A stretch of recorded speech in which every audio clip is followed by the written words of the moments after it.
એની પત્નીને કહેતા હતા કે આ લગ્ન ને એટલા વરસ થયા કે તું જયારે હોય ત્યારે મારું મારું જ કરતી હોય, મારું મારું જ કરતી હોય. તને કે ભાન નથી પડતી, લગ્ન પછી તારે મારું મારું નહીં કરવાનું, આપણું આપણું કરવાનું. અને આ કબાટમાં ક્યારની હું કે ગોતે છે? એની ઘરવાળી કે આપણો ચણિયો. બે પુરુષો વાતો કરતા હતા. એક જણો કે મારી પત્ની તો દેવી છે, બીજો કે દેવી તો આપણે છે.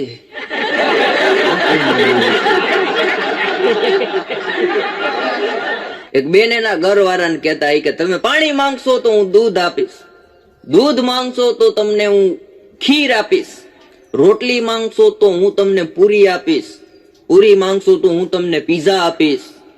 એનો ઘરવાળો કે ચોખ્ખે ચોખ્ખું ગુજરાતીમાં કેને કે માંગશો એ તમને કાંઈ નહીં આપું.